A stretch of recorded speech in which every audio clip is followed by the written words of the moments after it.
এবার ইব্রাহিম আলাইহিস সালামের ব্যাপারে আল্লাহ পাক আবার আরেক জায়গার কোরআন শরীফের, সকলে আমার দিকে তাকান, 3 নম্বর পারার হবে, সব কয় নম্বর পারা যদি বলে কই দিয়ে না, 3 নম্বর পারার 3 নম্বর পৃষ্ঠার 1 নম্বর লাইন, 2 নম্বর লাইন, 3 নম্বর লাইন, 4 নম্বর লাইনে সূরাতুল বাকারা এর 260 নম্বর আয়াতের মধ্যে আল্লাহ পাক বলেন, ওয়া ইয ক্বালা ইব্রাহিম وَإِذْ قَالَ إِبْرَاهِيمُ رَبِّ أَرِنِي كَيْفَ تُحْيِي الْمَوْتَى قَالَ أَوَلَمْ تُؤْمِنْ قَالَ بَلَى وَلَكِنْ لِيَطْمَئِنَّ قَلْبِي।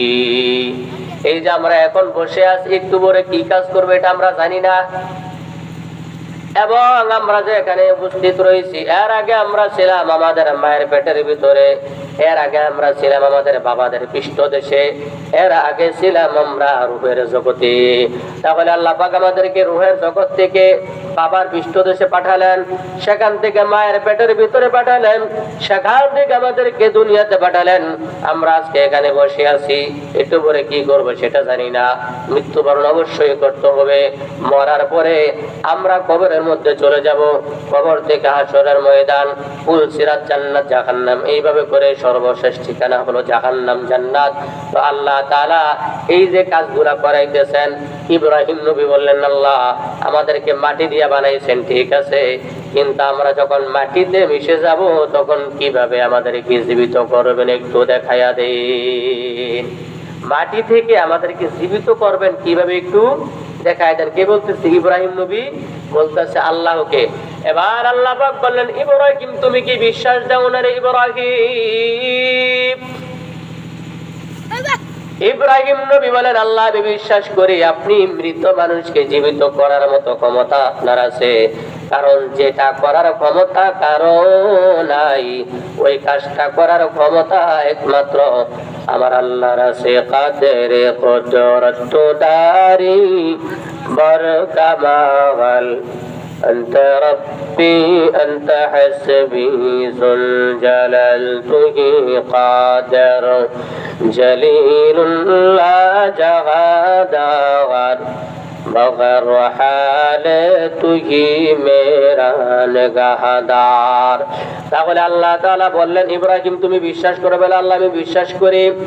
ইব্রাহিম নবী বললেন, আমি বিশ্বাস করি, তবে যদি আপনি আমাকে সরাসরি দেখায় দিতেন তাহলে আমার বিশ্বাসটা আরো বেশি মজবুত হতো, আমার অন্তরের মধ্যে প্রশান্তি লাভ করতো। এই আমার দিকে সকলে তাকান, যদি আপনি আমাকে দেখায় দিতেন তাহলে আমার অন্তরটা বিশ্বাসে ভরে যেত, আমার অন্তরের মধ্যে প্রশান্তি আমি লাভ করতে পারতাম। এবার আল্লাহ তাআলা বললেন, ইব্রাহিম তুমি 4টা পাখি ধরো। কয়টা পাখি?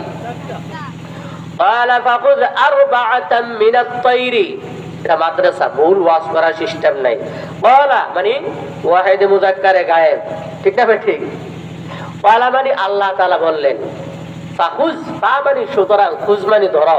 আল্লাহ পাক ইব্রাহিম নবীকে বললেন, ইব্রাহিম নবী তুমি ধরো। আরবাআতুন মানে 4, আরবাআতুন মানে, আর মিনাত তায়রি, তায়রুন মানে পাখি, তায়রুন মানে আল্লাহ পাক বলেন, ক্বালা ফাখুয আরবাআতাম মিনাত তায়রি ফাসুরহুন্না ইলাইকা সুম্মা জাআল আলা কুল্লি জাবালিন মিনহুন্না জুযআ সুম্মা দু'উহুন্না ইয়াতিনাকা সাইয়া।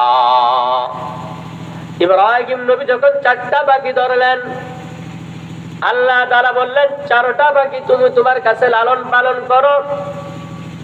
তাফসীরের মধ্যে এভাবে এসেছে, ইব্রাহিম নবী 4টা পাখিকে খুব সুন্দর করে লালন পালন করেন। এরপরে আল্লাহ তাআলা বললেন যে ইব্রাহিম তুমি 4টা পাখিকে জবাই করো। ইব্রাহিম নবী 4টা পাখি জবাই করলেন। জবাই করার পর আল্লাহ তাআলা বললেন, ইব্রাহিম এই পাখিগুলোর গোশতগুলো তুমি একসাথে মিক্সার করে নাও, একসাথে মিক্সার করে নাও। ইব্রাহিম নবী সমস্ত পাখিগুলোর গোশতগুলো, হাড়গুলো, পাখাগুলো সবগুলো মিক্সার করে নিলেন, মিক্সার করে নিলেন। এরপরে আল্লাহ পাক বললেন, ইব্রাহিম তুমি এই পাখিগুলোর গোশতগুলো বিভিন্ন পাহাড়ের মধ্যে ছড়িয়ে ছিটিয়ে রেখে দাও। তাহলে কোন পাখির গোশত কোনটা এখন আর বুঝার আলামত আছে? বুঝার আলামত নাই। তো আল্লাহ তাআলা বললেন, তোমার নিজ হাতেই কিন্তু আমি গোশতগুলোকে লড়াইয়া চাড়াইয়া এমন ভাবে মিক্সার করলাম, তুমিও বলতে পারো না কোন পাখির গোশতটা কোনটা। বরং সমস্ত গোশত, হাড্ডি, মাংসগুলো সবগুলো মিক্সার করে তুমি নিজ হাতে বিভিন্ন পাহাড়ের মধ্যে রেখে দিয়েছ। এবার ইব্রাহিম, তুমি পাখিগুলোকে নাম ধরে ধরে ডাক দাও। ইব্রাহিম আলাইহিস সালাম যখন এভাবে বললেন যে কবুতর, ময়ূর, এভাবে করে পাখিগুলোকে ডাক দিলেন। ডাক দিতে দেরি হয়েছে, পাখিগুলো ইব্রাহিম নবীর কাছে দৌড়াইয়া আসতে দেরি করে নাই। কাদের কুদরত দারি বরকামাল أنت ربي أنت حسبي ذو الجلال تهي قادر جليل لا جغادر بغر حال تهي मेरा निगाहदार। ভাই একটা চিকুন কথা, একটা চিকুন কথা, পাখি কি উড়ে নাকি হাঁটে? পাখি উড়ে, হাঁটে না। কিন্তু কোরআন শরীফের মধ্যে আছে সাইয়া, পাখিগুলো এইভাবে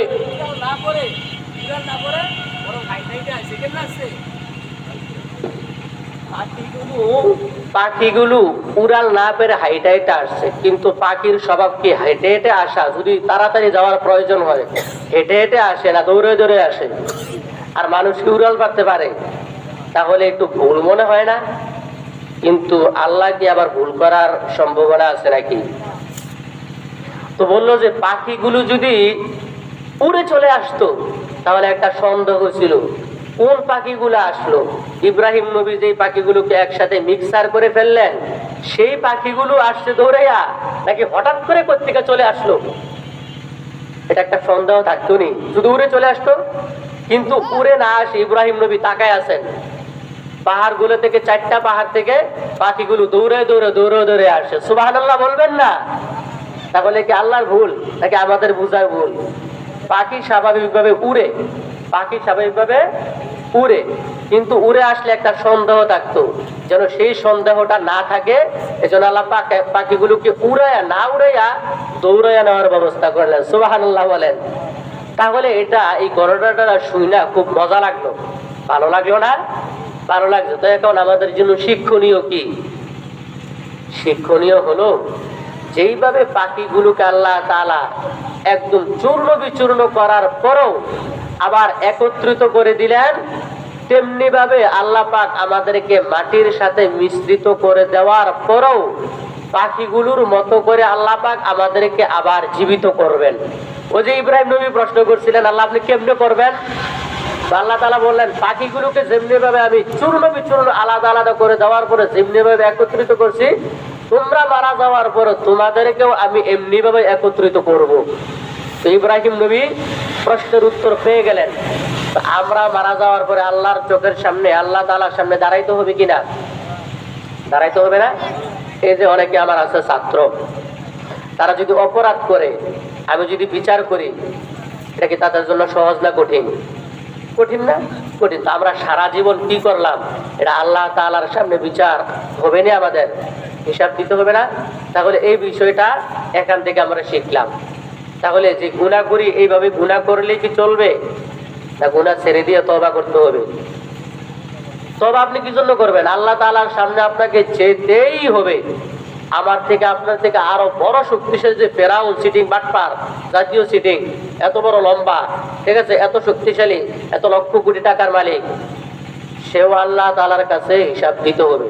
তাহলে আমি সলিমউদ্দিন, আপনি কলিমউদ্দিন তো কোনো বলার বাইরে, ঠিক আছে নি? এজন্য আজকের পর থেকে ইনশাআল্লাহ আমরা নিয়ত করি, তওবা করি, আর গুনাহ করব না। আল্লাহ পাক যেন আমাদেরকে খাঁটি অন্তরে তওবা করার তৌফিক দান করেন, বলেন আমিন।